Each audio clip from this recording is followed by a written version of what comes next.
اعوذ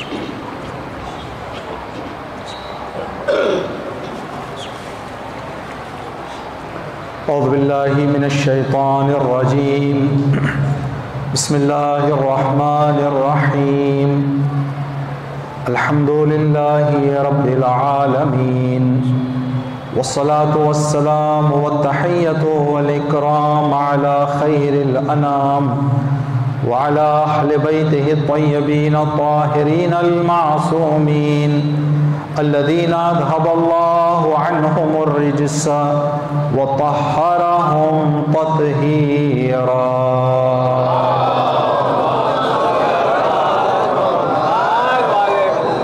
واللعنة على أعدائهم أجمعين اللهم اكشف هذه الغمة عن هذه الأمة بحضوره وعجل لنا ظهورا إنهم يرونه بعيدا ونراه قريبا برحمتك يا أرحم الراحمين أما بعد قال الله تبارك وتعالى في كتابه الكريم بسم الله الرحمن الرحيم وَإِذْ قَالَتِ الْمَلَائِكَةُ يَا مَرْيَمُ إِنَّ اللَّهَ اصْطَفَاكِ صدق اللَّهُ الْعَلِيُّ الْعَظِيمُ صلوات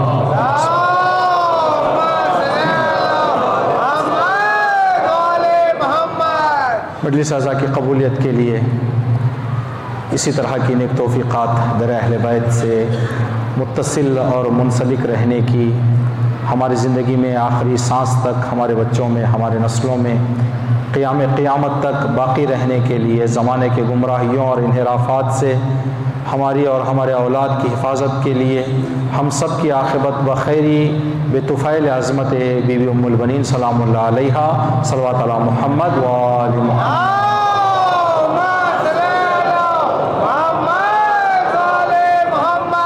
جہاں کہیں پر بھی اہل بیت کے چاہنے والے زندگی کر رہے ہیں، سب کی جان مال عزت و آبرو کی حفاظت، مخصوصاً حاضرین مجلس کی جان مال عزت و آبرو کی حفاظت، تمام مومنین اور مومنات کے دلی مرادوں کے پورا ہونے، بعظمت بی بی ام البنین سلام اللہ علیہا حاضرین مجلس کی تمام تر دلی اور شرعی حاجتوں کے پورا ہونے کے لیے صلوات علی محمد و آل محمد۔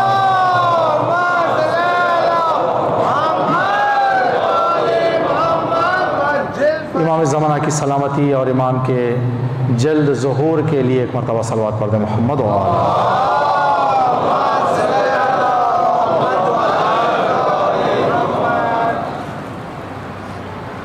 ایک عظیم مناسبت اور ایک عظیم شخصیت کی یاد میں یہ مجلس اعضاء منعقد ہے، جس کی عظمت، مقام، مرتبہ شاید ہم سب کوشش اور تلاش سے کچھ گوشے جان سکتے ہیں، پوری طرح سمجھنا مشکل ہے۔ یہ وہ بی بی جس کی مجلس میں ہم تشریف رکھتے ہیں، جس کی عظمت کے لیے یہی کافی ہے، مولائے کائنات کی ہمسری، فرزندان سیدہ کی پروری، دو جہاں کی سروری، جس بی بی کو نصیب ہوئی ہے وہ ام البنین ہے۔ اس بی بی کی عظمت کے لیے یہ بھی بات غور طلب ہے کہ جس بی بی کے بچوں کے ذکر کے بغیر کربلا کی تصویر اور تصور نامکمل ہو، اس بی بی کو ام البنین کہتے ہیں۔ یہ وہ بی بی ہے جس کی عظمت اس زاویے سے بہت روشن ہو جاتی ہے، جس کو امیر کائنات تلاش کرے وہ ام البنین ہے۔ جس بی بی نے سیدہ کے بچوں کے غم کو ہلکا کر دیا، جس بی بی کو اس زبان نے ماں کہا جس زبان نے فاطمہ کو ماں کہا تھا، فاطمہ کے بچے جس ذات کو ماں کہیں اور ماں کے وجود کا احساس کریں وہ جناب ام البنین سلام اللہ علیہ۔ تاریخی اعتبار سے اگر ہم آپ کو جاننا چاہیں کہ کون بی بی ہیں، یہ کیا ہیں، تو یہ بات ہم نے کئی مرتبہ شاید آپ کے درمیان عرض کی ہے کہ جناب ام البنین کو یہ شرف ملا کہ امیر المومنین کی زوجہ ہوئی، ٹھیک، تو یہ ایک بہت بڑا شرف ہے۔ کس ذات کی زوجیت اور بیوی ہونے کا شرف مل رہا ہے؟ جب یہ بات ہم نے پڑھی، سوچی، تو یہ بات ذہن میں آئی، یہ خیال ذہن میں آیا، کسی بڑی شخصیت کی زوجہ بن جانا کمال نہیں ہے، اس بلندی کو برقرار رکھنا کمال ہے۔ ورنہ دوسرے نبیوں کی بھی زوجات آئی تھیں، دوسرے اماموں کی بھی زوجات ہونے کا شرف بعض کو ملا تھا، لیکن وہ مقام اور مرتبہ سمجھ نہیں پائے اور اس کا بھرم رکھ نہیں پائے۔ جناب خدیجہ کے اس دنیا سے جانے کے بعد دوسری بیوی اور دوسری بیویاں جب رسول کے گھر آئیں، جب بھی کوئی تکلیف آتی نبی کو تو ٹھنڈی سانس لے کر کہتے خدیجہ کہاں ہو؟ خدیجہ آپ کی کمی مجھے محسوس ہو رہی ہے۔ بیویوں نے کہا یا نبی اللہ ہم بھی تو آپ کا خیال کر رہے ہیں، دیکھ بھال کر رہے ہیں۔ تو نبی نے کہا کہ تم ویسا خیال کر رہے ہو جیسے عام بیویاں اپنی شوہروں کا خیال رکھتی ہیں، خدیجہ میرے مقام نبوت کو سمجھتی تھی۔ جناب ام البنین کے حوالے سے یہ بات ہم کہہ سکتے ہیں کہ امیر المومنین کے مقام امامت کو سمجھ کر جس ذات نے زندگی کی وہ جناب ام البنین ہے، ورنہ یہ مقام، یہ مرتبہ، یہ عظمت، یہ فضیلت ہم نے ایک دو کتابوں کے کچھ صفحات آنکھوں سے گزرے۔ ماہ بے روایت آہ ایک کتاب ہے، چاند کی گزارش درد بھری چاند کی گزارش، آہ ماہ بے روایت آہ۔ اس کتاب کے مؤلف نے لکھا ہے کہ جناب امیر المومنین کی شادی سے پہلے، امیر المومنین اور جناب ام البنین کی شادی سے پہلے بس اتنا لوگوں کو معلوم تھا کہ جناب ام البنین ایک عزت دار، شریف، علم رکھنے والے، سخاوت اور شجاعت سے بھرے ہوئے خاندان کی لڑکی ہے۔ کیا کیا بات تھی؟ علم، شرافت، سخاوت، شجاعت، یہ وہ صفات تھے جو لوگ جانتے تھے۔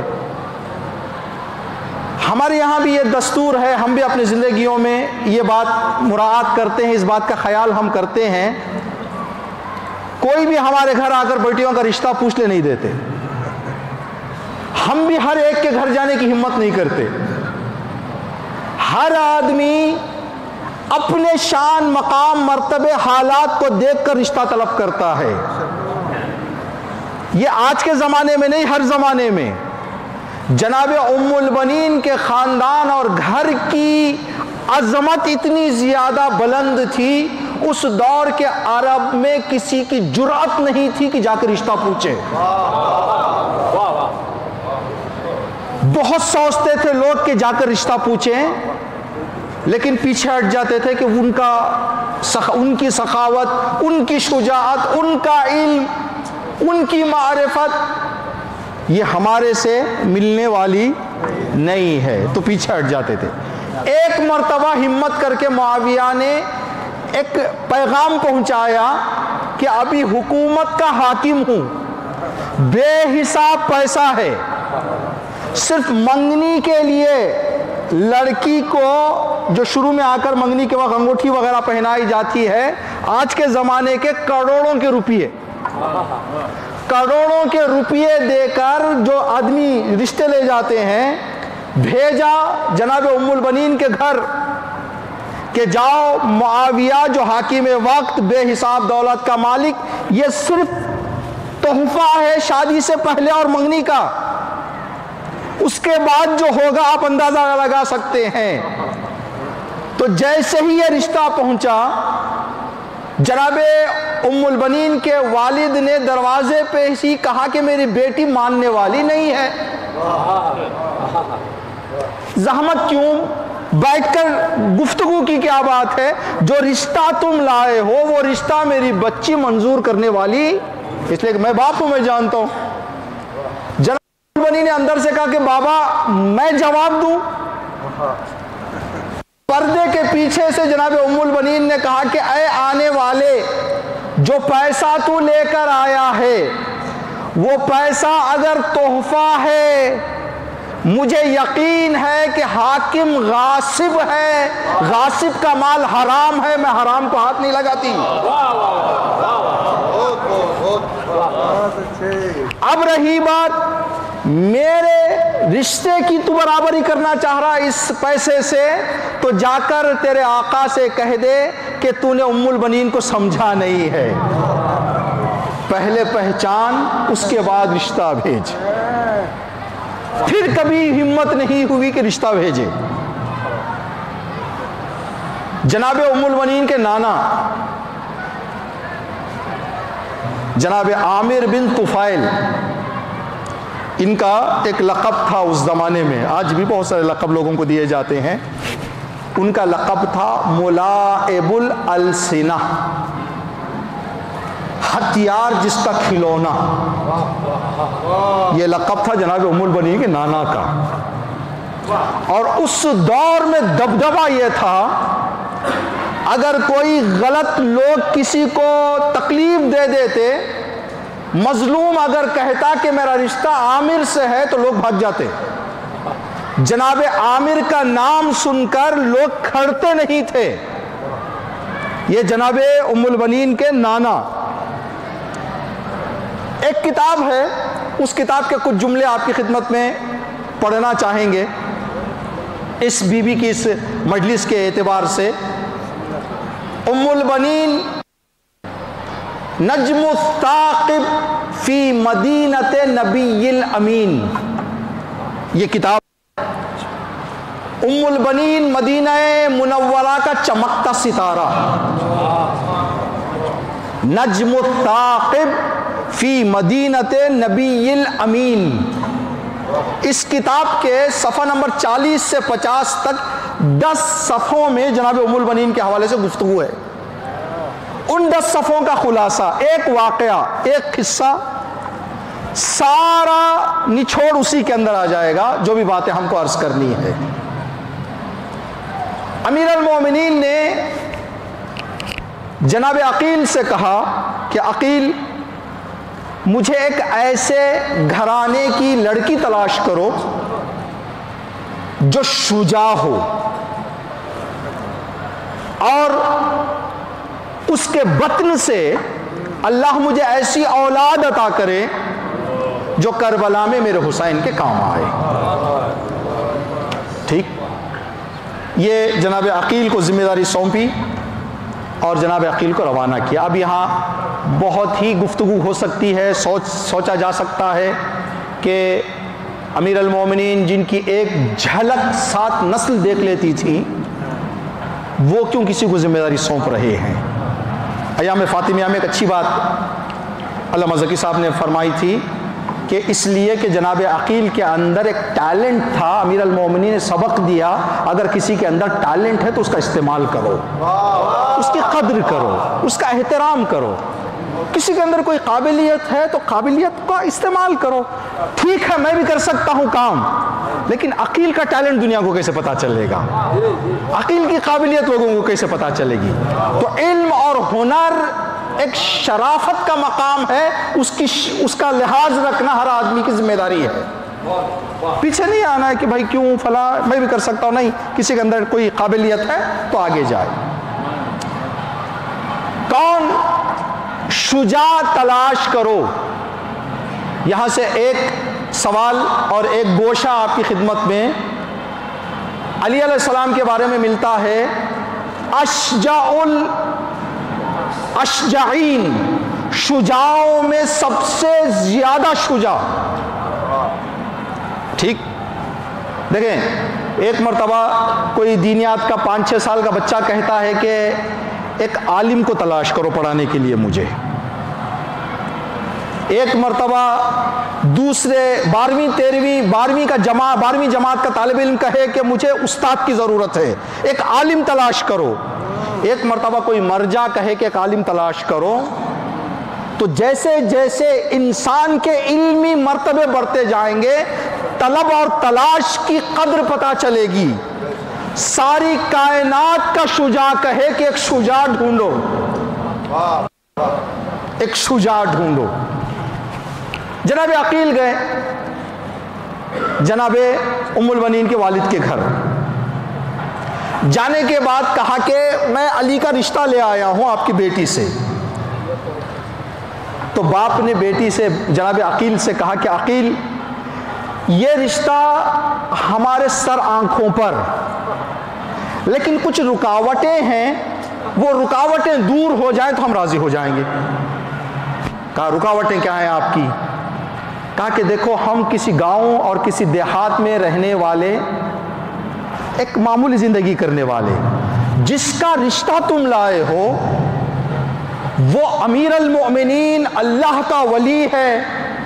اللہ کے ولی اور امیر المؤمنین کے گھر دلہن بن کر ہماری بیٹی جائے، خدا نہ خواستہ کوئی کوتاہی ہمارے بچی سے ہو جائے جس کے نتیجے میں وہ مقام اور مرتبے میں کوئی بات آ جائے، تو ہم اس بات کا لحاظ کرتے ہوئے چاہیں گے کہ اس بات پر نظر ثانی کریں، سوچیں اس بات پر. تو جناب عقیل نے مسکرا کر کہا کہ اے ام البنین کے والد، جس نے بھیجا ہے وہ خود جانتا ہے کہ آنے والی مقام کو نبھائے گی یا نہ نبھائے گی. اگر شک ہوتا، ایسی بات ہوتی تو علی کبھی مجھے نہ بھیجتے. جو کہہ رہا ہے اس کے مقام اور مرتبے، اس کے علم، اور وہ جانتا ہے کہ وہ کام کر پائیں گی. کہ اگر آپ یہ بات کہتے ہیں تو ٹھیک ہے، میں تھوڑا اپنی زوجہ اور ام البنین کی ماں سے پوچھ لوں گا، جواب سب مل کر دیں گے تاکہ سب ایک ہوں. کہا ٹھیک ہے، میں انتظار کر رہا ہوں، جائیں آپ پوچھ کر آئیں. جناب عقیل کھڑے ہوئے تھے. جناب ام البنین کے والد اپنی زوجہ سے پوچھنے کے لیے ابھی دہلیز میں قدم آپ نے آگے رکھا تھا. آپ نے ایک منظر دیکھا، گھر میں ماں بیٹھی ہوئی ہے، بیٹی سامنے ہے، بالوں کو ماں کنگھی کر رہی ہے، بیٹی اور ماں کے درمیان کچھ باتیں چل رہی ہیں. جب یہ اندر آپ نے قدم رکھا تو فوراً ام البنین نے ماں سے کہا کہ اماں، میں نے رات کو خواب دیکھا. ماں نے کہا، اب یہ والد پورا سن رہے، کھڑے ہو کر سن رہے ہیں. کہا بیٹی آپ نے کیا خواب دیکھا؟ کہا اماں، میں نے خواب دیکھا کہ ایک خوبصورت باغ ہے، اس خوبصورت باغ میں بیٹھی ہوئی ہوں، آسمان پر نور برساتے ہوئے چاند اور ستارے چمک رہے ہیں. ان ستارے اور چاند کو دیکھ کر اللہ کی قدرت پر میں توجہ کر رہی تھی کہ میرا خدا کتنا قدرت رکھنے والا اور کتنا حکیم ہے. خدا کی عظمت کا میں غور کر رہی تھی، فکر کر رہی تھی. اچانک میں دیکھ ہی رہی تھی، چاند آسمان سے نکل کر میرے گود میں آ گیا. اب اس چاند کو دیکھ کر گود میں تعجب کر رہی تھی، اتنے میں 3 تارے بھی میرے گود میں آ گئے. اماں، یہ خواب میں نے رات میں دیکھا. تو ماں نے جیسے یہ خواب سنا، پہلے زمانے کے لوگوں میں یہ طاقت تھی، خوابوں کی تعبیر بتاتے تھے، اور تقریباً جو نیک صفت لوگ تھے، نیک کردار لوگ تھے، وہ قریب قریب باتیں بتا دیتے تھے کہ ایسا ہونے والا ہے، یہ ہوگا. اور جو انہوں نے بتایا تقریباً وہ ہوا ہے. جیسے خود جناب ام البنین کی ولادت کے بارے میں ایک واقعہ آج ہم نے پڑھا کہ جب آپ کی ولادت ہونے والی تھی تو آپ کے بابا سفر میں تھے. آپ نے خواب میں دیکھا کہ ایک موتی گود میں آ گئی ہے. آپ نے پوچھا اس دور کے لوگوں سے کہ کیا بات ہے یہ، کم میرے گود میں موتی آ گئی ہے، لوگ آ کر میرے سے قیمت پوچھ رہے ہیں، میں دینے کے لیے تیار نہیں. تو ایک نے کہا کہ میں وعدہ دوں گا کہ تمہاری خاندان میں عزت ملے گی. تو میں نے کہا اگر وعدہ دے رہے ہو تو یہ موتی میں تمہیں دے دوں گا. تو اس آدمی نے سن کر کہا کہ اگر آپ ایک کی عظمت چاند کی طرح چمکے گی، 3 اس چاند کے سائے میں ستاروں کی طرح ہوں گے. جیسے ہی یہ بات ماں اور بیٹی کی باپ نے سنی، ہمت سے آگے آ کر کہا کہ بیٹی تیرا خواب پورا ہو گیا، رشتہ آ گیا، مبارک ہو. جو خواب تم نے ماں کو بتایا اور ماں نے جو تعبیر بتائی، علی کا رشتہ آیا ہے. اللہ اکبر. یا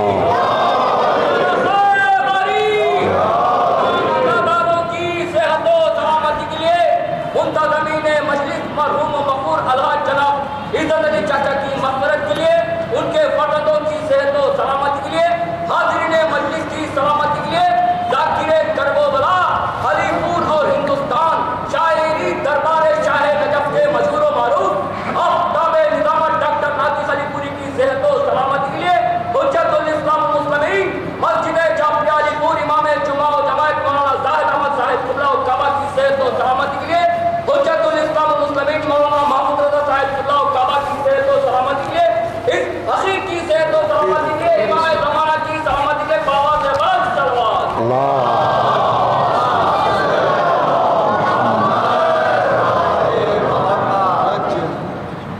کئی لوگوں نے جو رشتہ بھیجا تھا، جناب ام البنین ایک ہی جواب دیتی تھیں، آپ اپنے گھر کی شجاعت دیکھو، میرے گھر کی شجاعت دیکھو. اگر آپ یہ اعلان کر رہے ہیں کہ آپ کے گھر کی شجاعت ہمارے گھر کے شجاعت سے نزدیک ہے تو میں مان جاؤں گی. لوگ دیکھ کر واپس چلے جاتے، سوچ اس لیے کہ جاننے والے پہچاننے والے. جب امیر المومنین کا رشتہ آیا تو جناب ام البنین نے زبان پر یہ جملہ جاری کیا، پروردگار تیرا لاکھ شکر ہے، میں شجاع مانگ رہی تھی، شجاعوں کا شجاع مجھے مل گیا، مجھے امیر المومنین کی ہمسری نصیب ہوئی. جناب ام البنین اس واقعے سے آپ کے گھر کی معرفت اہل بیت، جب آپ کی ولادت ہوئی تو آپ کی ماں نے آپ کا نام فاطمہ رکھا تھا. نام انتخاب کرنا انسان کے تعلق کی نشانی ہے کہ کس سے جڑا ہوا انسان، کیا تعلق ہے. فوراً فاطمہ نام رکھ دینا اس بات کی نشانی ہے کہ عشق فاطمہ اس گھرانے میں کتنا تھا، معرفت اہل بیت اس گھرانے میں کیا معیار کی تھی. یہ نام فاطمہ کی عظمت جناب ام البنین کی آج بھی، ابھی آپ نے ناظم محترم سے سنا کہ آپ کی قبر، جناب ام البنین کی قبر جنت البقیع میں ہے، اور جنت البقیع کی کیا حالت ہے آپ سب جانتے ہیں. ٹھیک، نام فاطمہ یہ بی بی اپنے دور میں. ایک واقعہ آج ہی ہم نے پڑھا یہ کہ عراق کے ایک وہابی فیملی، گھر میں اولاد نہیں تھی، کئی کوششیں کی ہاسپٹلز وغیرہ میں، جو کچھ راستے وہ دیکھنے تھے دیکھ لیے. نا امید ہو کر سہیلیوں سے بات کر رہی تھی وہ عورت جو بچوں کی تمنا رکھتی تھی. ایک شیعہ دوست نے کہا کہ آج رات یا کل رات ہمارے یہاں جناب ام البنین کی وفات کی مجلس ہے، لوگ وہاں پر آ کر دعائیں طلب کرتے ہیں، آ جاؤ وہاں پر. کہا دیکھو ہم لوگ وہابی ہیں، اہل سنت بھی ہوتے تو کوئی راستہ کاٹ کے آ جاتے، تھوڑا ہم سخت ہیں ان سب چیزوں میں. تو اس نے کہا آپ کی مرضی، لیکن بہت ساروں نے اپنی گودیاں آباد کر لی ہیں اس دسترخوان سے. کہا آ کے میں کیا کہوں وہاں پر، اس لیے کہ میں نے کبھی ایسا دعائیہ جملہ جو آپ لوگ کرتے ہیں آپ نے نہیں کیا. کہا کہ آپ صرف آ کر دسترخوان پر بیٹھ کر یہ کہہ کر تبرک نوش کرو کہ اے بی بی، اے ام البنین، اگر مجھے اللہ آپ کی مجلس کی برکت سے اولاد دے دے، اگر بیٹا ہو تو علی، اگر بیٹی ہو تو فاطمہ نام رکھوں گی. یہ نظر کی اس نے. کچھ دنوں کے بعد خوشخبری ملی کہ اللہ نے اولاد دی ہے. گھر والوں کو یقین نہیں. جب ولادت ہو گئی تو کہا کہ یہ کیا ہو گیا, کیسے, کیا راز ہے؟ کہا کہ راز یہ ہے کہ ایک بیوی کے نام کی مجلس ہوئی, جس بیوی کی مجلس کا تبرک ایک جملہ کہہ کر کہ فاطمہ نام رکھوں گی, اور جب نہیں ام البنین آواز دیں, نام فاطمہ کا احترام میرے بارگاہ میں بہت زیادہ ہے. ابھی آپ نے جو سنا کہ جنت البقیع میں بی بی ام البنین کی قبر ہے, اور آپ جانتے ہیں کہ کیا حالت ہے وہاں پر, شاید ہمارے مرحومین کی قبر بھی دیکھنے کے قابل ہے. نبی کی بیٹی اور علی کی زوجہ کی قبر اس حالت کی بھی نہیں ہے. آج ہمارے یہاں غریب سے غریب اولاد بھی اپنے باپ اور ماں کی قبر پر ایک پتھر لگاتے ہیں جس میں نام کم از کم لکھا ہوا ہو. فاطمہ کی قبر پر نہ پتھر ہے نہ ام البنین. عجب نہیں ام البنین یہ آواز دیں کہ اے میرے عاشقوں, پہلے فاطمہ کا روضہ بناؤ, اس کے بعد میرا بنانا. فاطمہ کا روضہ ویران. دیکھیں جو تربیت ہے, جو تربیت اور اسلام خدا پسند زندگی کرتے ہیں, ان کی زندگی صرف جینے تک محدود نہیں ہوتی. ایک ذاکر اور ایک استاد سے ہم نے سنا کہ کربلا معلیٰ میں ایک مدت کے بعد یہ ارادہ کیا گیا کہ امام حسین اور حضرت عباس کے روضوں کے گنبدوں کی تعمیر کی جائے, ایک تھوڑا سا اس کی جو ہے مرمت کی جائے. کام شروع کیا گیا. اتفاق سے, بغیر پلاننگ کے اتفاق سے مزدوروں نے کہا کہ پہلے یہاں سے جائیں گے, جناب عباس کے روضے پر جا کر جو کام کرنا تھا گنبد کا, انہوں نے کام شروع کر دیا. دن بھر کام کرتے, ایک حد تک گنبد کی دیوار کو پہنچاتے, صبح آتے تو دیکھتے کہ دیوار نہیں ہے. پھر صاف کا پتہ نہیں کوئی دشمن ہے, کوئی کیا ہے, کیوں ایسی یہ مسئلہ پیش آ رہا ہے. 4 دن 5 دن کئی دنوں تک جب انہوں نے دیکھا کہ نہیں بھائی اس کے پیچھے کوئی نہ کوئی ضرور راز ہے. گئے نجف اشرف کے بزرگ علماء کے پاس, کہا آقا یہ کیا ماجرا ہے, ہم گنبد بنانا چاہ رہے ہیں جناب عباس کے روضے کا, دیوار دن بھر بناتے ہیں, رات میں دیوار غائب ہو جاتی ہے. کہا ہم دعا کریں گے, اس کی کیا مشکل ہے, وجہ کیا ہے, اللہ سے معلوم کرنا چاہیں گے. جب علماء سوئے ہیں, خواب میں ایک بزرگ عالم کے جناب عباس نے کہا کہ اے عالم, ان مزدوروں سے کہو پہلے میرے حسین کے روضے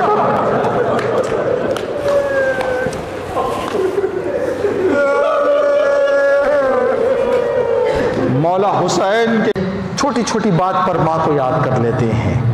جب جناب ام البنین گھر آئی ہیں تو آپ نے دیکھا کہ حسن اور حسین کو بخار آ گیا ہے.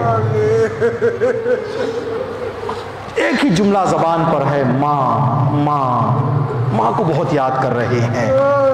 جناب ام البنین نے بچوں کی اس حالت کو دیکھ کر کہا بیٹا اس وقت تک میں یہاں پر رہنا پسند نہیں کروں گی جب تک ایک جملہ میرا آپ قبول نہ کر لیں. کہا کیا ہے آپ کا جملہ؟ کہا میں یہاں پر ماں بن کر نہیں آ رہی ہوں بلکہ فاطمہ کے بچوں کی خادمہ بن کر آ رہی ہوں. میں چاہتی ہوں فاطمہ کے بچوں کی خدمت کروں. یہ محبت کا جملہ سنا جناب ام البنین کے زبان سے تو بچوں نے بے ساختہ اپنے زبان سے کہا اماں ام البنین, آپ کا نام فاطمہ تھا. ایک مرتبہ امیر المومنین گھر تشریف نظر آ رہی ہیں. کہا اے فاطمہ آپ پریشان نظر آ رہی ہیں, کیا وجہ ہے؟ کہا کہ آقا بس ایک گزارش ہے, اس گزارش کو پورا کر دیں. کہا کیا گزارش ہے آپ کی؟ کہا میری گزارش یہ ہے کہ دوبارہ گھر کے اندر مجھے پکارنا تو کنیز کہہ لیں, جو نام پکارنا چاہتے ہیں پکار لیں, فاطمہ نہ پکاریں. امام نے کہا کہ آپ کا نام فاطمہ ہے، میں آپ کے نام سے پکار رہا ہوں، آخر وجہ کیا ہے کہ آپ یہ گزارش میرے سامنے پیش کر رہی ہو؟ تو جناب ام البنین نے کہا کہ مولا میں نے دیکھا، غور کیا، جب آپ کی زبان سے یہ لفظ نکلتا ہے فاطمہ، میں دیکھتی ہوں حسن کمرے میں چلے جاتے ہیں، حسین کمرے میں چلے جاتے ہیں اور اماں کو یاد کر کے روتے ہیں، اماں آپ کا نام ہم سن رہے ہیں لیکن آپ کا چہرہ ہمیں نظر نہیں آتا۔ اللہ اکبر۔ بچپن سے بچوں کی جو تربیت کی تھی جناب ام البنین نے، بیٹا جب تک فاطمہ کے بچے نہ کھا لیں دسترخوان کے قریب نہ جانا، بیٹا اگر فاطمہ کے بچے کہیں کھڑے ہوئے ہوں دور کھڑے رہنا، قریب نہ آنا۔ آداب، احترام، یہ جو جناب ام البنین نے تربیت دی تھی، اسی تربیت کے نتیجے میں جب امیر المومنین کی شہادت کا وقت نزدیک آیا تو امیر المومنین نے آواز دی کہ میرے بچوں کو بلاؤ۔ سارے بچے آ گئے، دیکھا جناب عباس دور کھڑے ہوئے ہیں۔ جناب امام علی نے فرمایا کہ بیٹا تو کیوں نہیں آتا؟ کہا مولا آپ نے بیٹوں کو بلایا ہے، میں غلام ہوں، میں آپ کے بچوں کا غلام ہوں، میری ماں نے کہا ہے کہ حسین اور حسن کا غلام بن کر رہنا، آقا میں قریب نہیں آؤں گا جب تک فاطمہ کے بچے وہاں پر کھڑے ہوں۔ کہا بیٹا میں بلا رہا ہوں۔ کہا بابا حکم امامت ہے تو آ رہا ہوں۔ قریب آئے، آپ سب نے یہ منظر دیکھا ہے، جب کوئی بڑا اس دنیا سے جاتا ہے بڑے بچوں کا ہاتھ چھوٹے بچوں کے ہاتھ کو بڑے، اللہ اکبر، یہ کیسی بامعرفت خاتون جناب ام البنین۔ جب مدینے سے قافلہ نکل رہا تھا، دو واقعے لکھے گئے ہیں بڑے دردناک۔ اگر ہم نے دیکھا ہے، اگر بیٹا 1 مہینے 2 مہینے کے سفر کے لیے کہیں جا رہا ہو باہر، اگر ماں زندہ ہے، ماں دہلیز پر آئے گی، دعائیں دیتی رہے گی کہ میرا بیٹا سفر پر جا رہا ہے، اللہ میرے بیٹے کے سفر کو آسان کرے۔ جب مدینے سے قافلہ نکل رہا تھا، ہر وہ ماں جس کا بچہ جا رہا تھا وہ قافلے کے قریب آ کر کہتی تھی بیٹا تم سفر کو جا رہے ہو میرے آقا کے ساتھ، میرے آقا کا خیال رکھنا، اللہ سفر کامیاب کرے۔ جناب عباس انتظار کر رہے تھے کہ جب سب کی مائیں آ رہی ہیں ضرور میری ماں بھی آئے گی، میری ماں نہیں آتی۔ جب قافلے کے نکلنے کا وقت نہیں ہے، کہیں حسین اپنی ماں کو یاد نہ کر لے، اماں اگر آپ بیٹا جاؤ خدا حافظ۔ جب جناب عباس نکلنا چاہ رہے تھے، ہلکی سی آواز آئی عباس رک جا۔ جناب عباس رک گئے، اماں کیا حکم ہے؟ ایک ہی جملہ کہا، عباس بابا کی وصیت یاد ہے؟ بابا نے کیا وصیت کی تھی یاد ہے؟ حسین علی کی امانت ہے، بیٹا امانت کا خیال رکھنا۔ اللہ اکبر، قافلہ نکل گیا۔ وہ وقت بھی آیا جب جناب عباس کی شہادت واقع ہو گئی، عباس گھوڑے سے زمین پر گر گئے، امام حسین سراہنے پہنچے، گفتگو ہوئی بھائی اور بھائی کے درمیان۔ سب سے پہلا جملہ گھوڑے پر سے گرنے کے بعد امام حسین سے ملاقات جب جناب عباس نے کی، جو کہا سب سے پہلے جب آنکھ کھولی سلام کیا، کہا کہ آقا مجھے معاف کرنا۔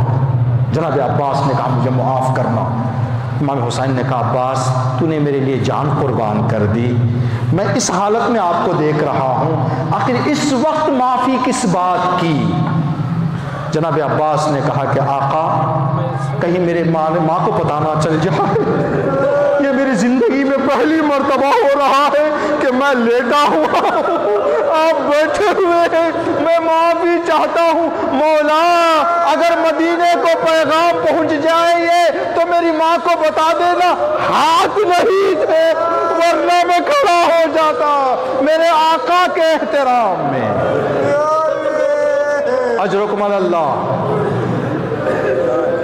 قافلہ مدینہ واپس آیا، بشیر نے آواز دی اے مدینے والو رجب میں جو قافلہ نکلا تھا وہ اجڑا ہوا قافلہ واپس آ گیا ہے۔ جناب ام البنین نے یہ آواز سنی، دوڑتے ہوئے گئیں، کہا بشیر تو کیا اعلان کر رہا ہے؟ بشیر پہچان گیا کہ ام البنین ہے۔ کہا بی بی آپ کے 4 بیٹوں میں سے ایک بیٹے کی شہادت کی تسلیت اور پرسہ دیتا ہوں۔ جناب ام البنین نے کہا میرا بیٹا فاطمہ کے بچوں پر قربان، مجھے حسین کی خبر دے، مجھے حسین کی خبر دے۔ 1 2 3 بیٹوں کی شہادت کی خبر جناب ام البنین نے سنی، کہا کہ مجھے حسین کی شہادت کی خبر چاہیے۔ کہا کہ ام البنین اے بی بی آپ کو آپ کے عباس کی شہادت کی خبر دیتا ہوں۔ جیسے ہی جناب ام البنین نے عباس کی شہادت کی خبر سنی، بیٹھ گئی مدینے کی زمین پر۔ کہا عباس، کہا مجھے حسین کی خبر دے۔ اے بشیر، کہا حسین شہید ہو گئے۔ جیسے ہی یہ جملہ سنا، کربلا کا رخ کر کے کہا عباس عباس۔ جیسے ہی جناب ام البنین کے زبان سے جملہ سنا، بشیر نے کہا کہ بی بی جب تک ہاتھ سالم تھے عباس حسین کو کوئی نقصان نہ ہوا، جب ہاتھ قلم ہو گئے ام البنین نے کہا بیٹا مجھے یقین ہو گیا۔ اللہ اکبر۔ بس آخری فقرات اور آپ کی زحمت تمام۔ آج کس ماں کی وفات کی مجلس میں ہم بیٹھے ہوئے ہیں؟ آپ اندازہ کریں، 4 بیٹوں کی ماں کا جنازہ اٹھے، ایک بیٹا بھی نہ ہو۔ 4 بیٹوں کی ماں کی میت، کوئی بیٹا نہیں، یہ غربت ہے۔ 4 بیٹوں کی ماں کا جنازہ رحلت جناب ام البنین کے بعد مدینے سے اٹھ رہا ہے، لیکن کوئی بیٹا سراہنے نہیں۔ عجب نہیں ام البنین آواز دے بیٹا صحیح کہ تم نہیں ہو، لیکن بیٹا میرا جنازہ شان و شوکت سے اٹھ گیا، لیکن فاطمہ کا جنازہ 13 جمادی الآخر تھی۔